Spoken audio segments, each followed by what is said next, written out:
If you know Magik from Marvel Rivals, Midnight Suns, or modern X-Men comics, you might assume that Illyana Rasputin has always been one of Marvel's major mutant characters.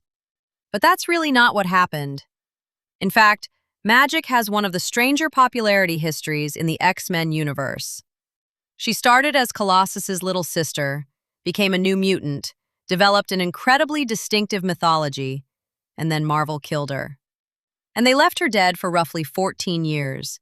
So how did a character who spent most of the 1990s and early 2000s dead eventually become the Magik we know today? To understand that, we have to go back to Chris Claremont's X-Men. The original Magik, Illyana Rasputin, was originally introduced as the younger sister of Pyotr Rasputin, better known as Colossus. But one story completely changed her. In Uncanny X-Men number 160, Illyana is kidnapped by Belasco and taken into Limbo. The X-Men rescue her almost immediately from their perspective. But when Illyana returns, she's no longer the little girl who disappeared. Years have passed for her inside Limbo. Chris Claremont expanded that story in the 4-issue Magik limited series, beginning in 1983. This is where the foundation of Magik as a character really comes together. Limbo, Belasco, the Soulsword, her knowledge of sorcery, her teleportation through stepping discs, and the conflict between Illyana's humanity and the demonic corruption represented by Darkchylde. Almost everything that makes modern Magik recognizable can be traced back to these early stories. Illyana eventually joined the New Mutants and became an important part of that team. But she wasn't generally presented on the same level as characters like Wolverine, Storm, Cyclops, Rogue, or even her brother Colossus. Magik had fans, but she was still primarily a New Mutants character. And then Marvel killed her. After the events of Inferno, Illyana was returned to childhood. Then, in 1993, Marvel went considerably further.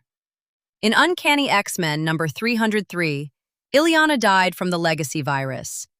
And this wasn't one of those comic book deaths that gets reversed 6 issues later. Illyana stayed dead. Her death became important partly because of what it did to Colossus. Losing his sister became another major tragedy in Pyotr's life and influenced his subsequent development. But there's another consequence that's particularly important when we're talking about popularity.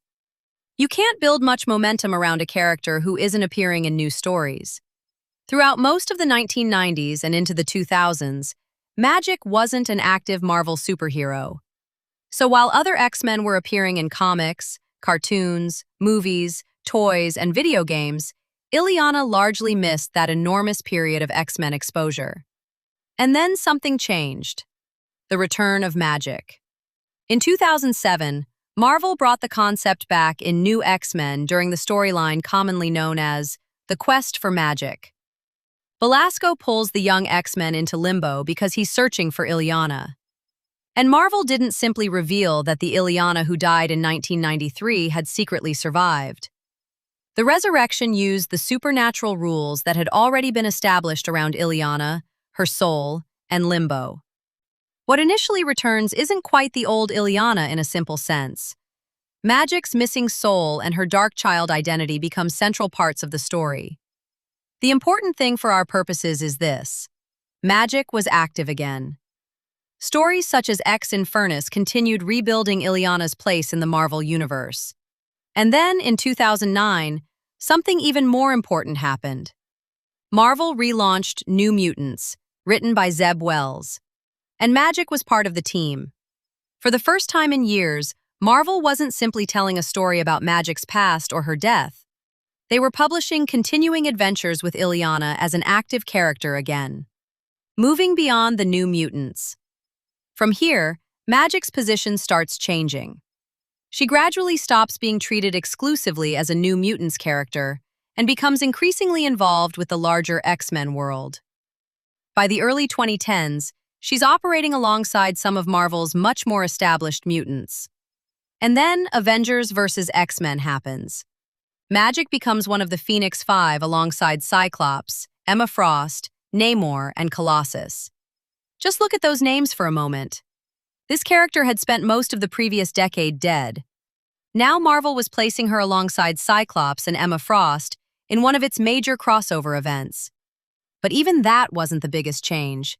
That came in 2013. In February 2013, Marvel launched a new volume of Uncanny X-Men, written by Brian Michael Bendis, with Chris Bachalo as the initial artist. And this is where Magik's modern popularity becomes especially interesting.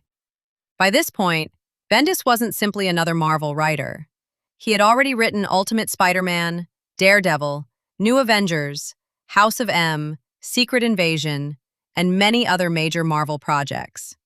So when Bendis launched a new Uncanny X-Men, he brought a substantial audience with him.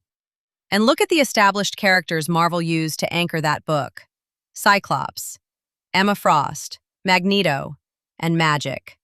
Marvel itself promoted the series as a flagship X-Men book.